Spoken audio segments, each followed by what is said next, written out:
Hello again, everyone. Hope you are well on this Thursday afternoon. It is November the 7th, and things seem mighty quiet.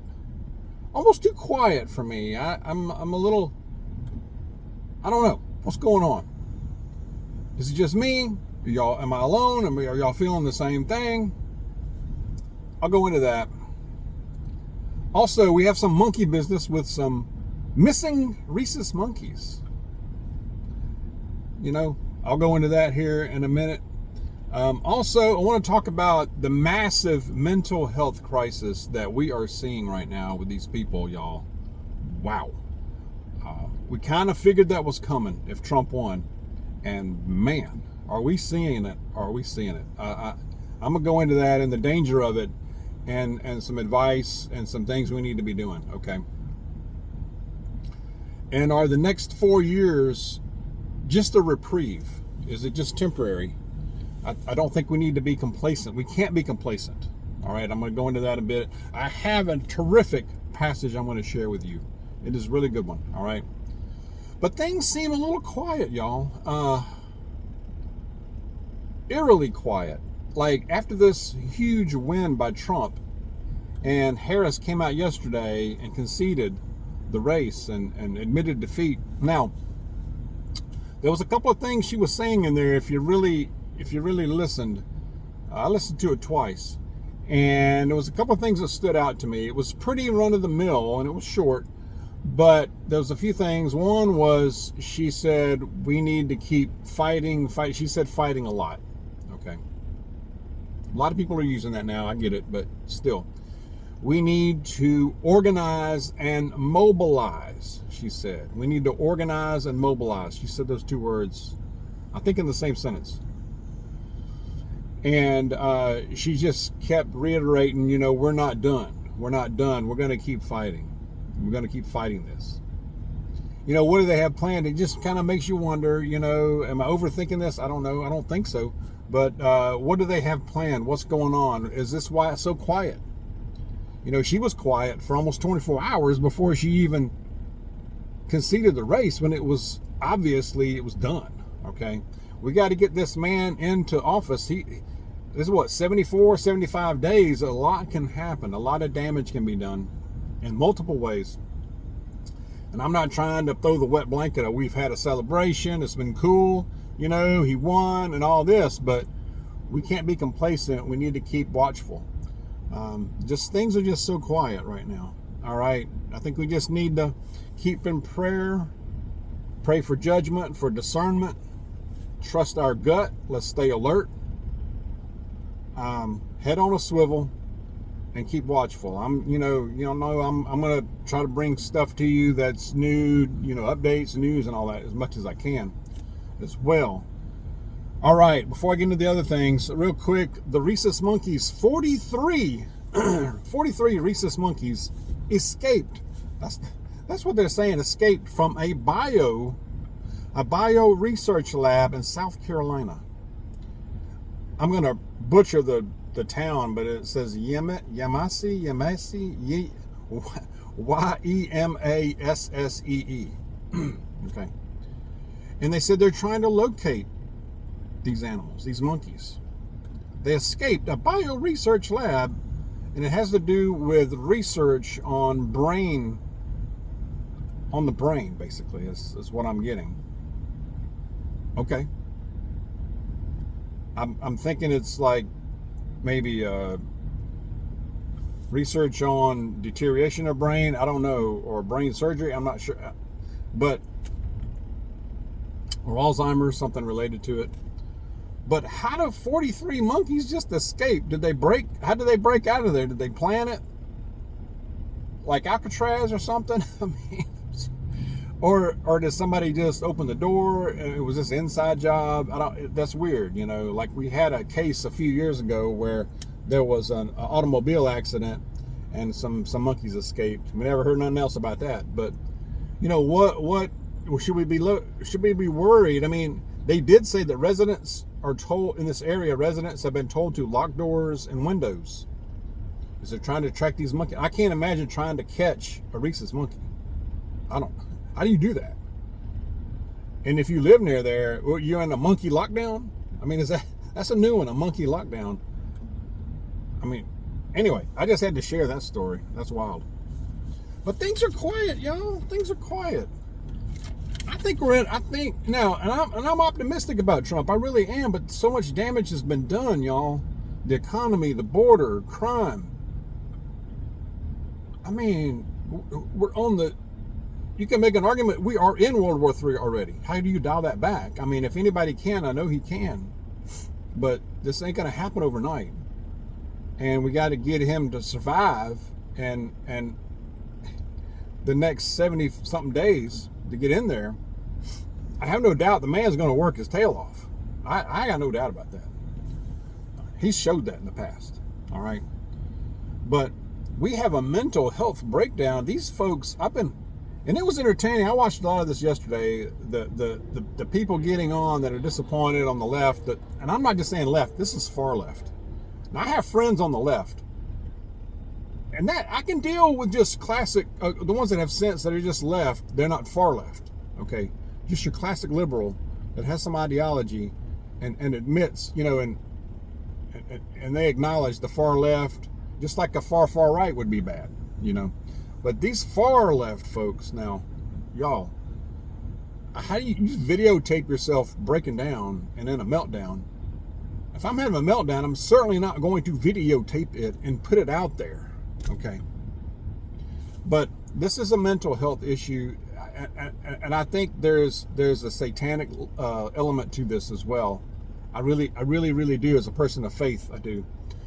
But I believe, and I get the feeling, and where I work, and I'm in a blue bastion here, and I'm in the community a lot, and I get a sense things are quiet, but I get a sense that the anger is building. I feel it physically. I feel it out here, and also online. There's a lot of chatter about anger building up. You saw that they had big demonstrations in Chicago. They're not burning down cities, but I think my concern is that after we get about a few days out from this big defeat they've just been dealt, it's going to go from tears and disappointment to anger, and they're going to have to act it out. Okay. That's my concern. Now, that may not happen. I hope it doesn't. There's also the potential for them to be planning to do something during the inauguration around that time, or the January 6th and that kind of stuff. Although the way the anger is building, the blame game, they're eating their own left and right, is something else to watch. And I gotta say, it was kind of entertaining. I was watching some of this yesterday, and after a while, it's like it goes from being entertainment to like, I almost have pity for these folks. I mean, for real, I almost feel sorry for them. But then again, we can't be complacent. These folks aren't going away quietly in the night. They're gonna keep coming. All right. It's not like the Democratic Party has been destroyed. No, it has not. The far, not that there's, but the far left element of it, the leftist, the fascist, not really fascist, but that far left progressive part of it. It's not gone. It's not destroyed. Okay, it's not going away. They're gonna keep coming back. Okay, so that's why we have to keep on our elected officials. Call, email, whatever. Hold them down. Hold them to these things, these promises. You're going to have Trump. You're going to have both houses of Congress that are Republican. I know, Republican. They tend to get complacent when they get that, but they can't be. They can't be, or it's not going to be good.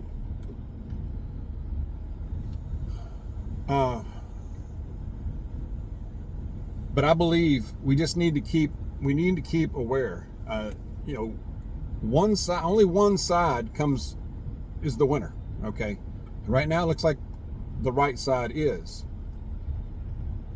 It's either freedom, or totalitarian rule / big time communism.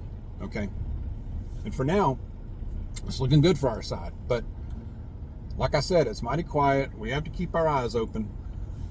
Next 75 days. Another concern is, what are they going to do? What kind of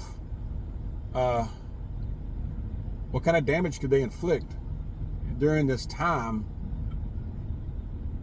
as far as the economy, border, crime, inflation, foreign policy, disastrous foreign policy, wars. We're on the tipping point of full-on WW3. Taxation without representation. These are the big things. These are the big reasons that they lost big time. And it surprised them. I think they're shocked. They're still shocked. And what's even more surprising to them is it wasn't just Christian, us garbage Christian nationalists. It was across all lines, all races, all ages, male and female. They were making out like no female was going to vote for Trump. They did. Young, middle, and old age. Okay. Taxation without representation, foreign policy, disaster, inflation, middle class is being crushed into decimation, economy, the border, crime out the wazoo, people having to choose between food and their medications, can't pay rent, can't pay insurance. The list goes on, and they're surprised. Anyway, but we have a mental health crisis that could boil over. I believe it could boil over. Not saying it is for sure, but dang, y'all, we got to watch it. Keep prepared. Keep your preps up. I know folks, is a tendency to like, oh, well, now we can relax. We can lay off all this stuff. You can take a break and definitely, but keep a watch. We still have to eat. We still have to drink water every day as humans to stay alive. So let's make sure we're keeping up our preps, keeping them current at least. Keep practicing, keep training your self-defense. You never know from day to day what can happen. All right. I saw where Biden spoke today, and he said, we're leaving. We've done great things.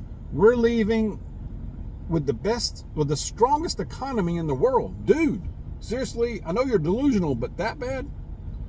We're leaving with the strongest economy in the world. Dude, you just crushed the common folks, the common anonymous man and woman trying to get out there and just take care of the family, go to work. Really? You can't. There's no way you can believe that.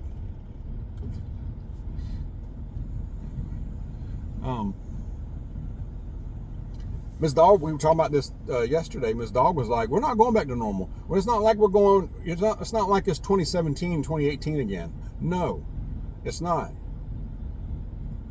This is a reprieve.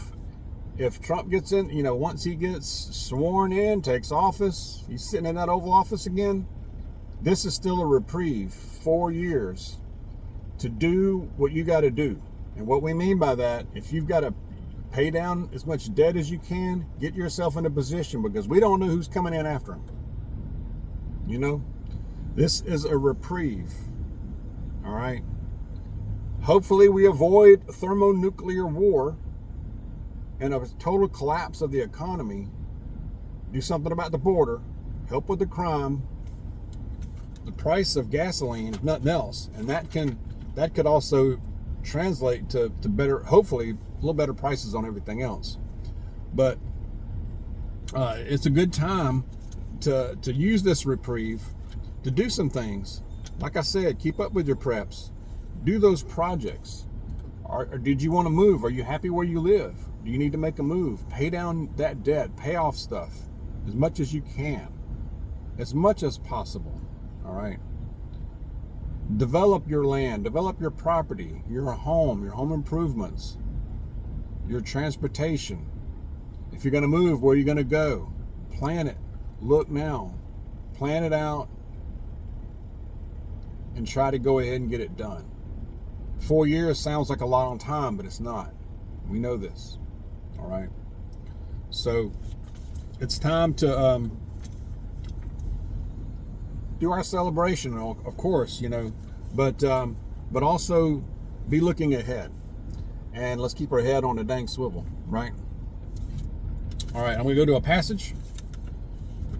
This is Second Chronicles chapter 7, verse 14 says, "If my people who are called by my name will humble themselves and pray and seek my face and turn from their wicked ways, then I will hear from heaven and I will forgive their sin and will heal their land." Y'all, I will hear from heaven, he said.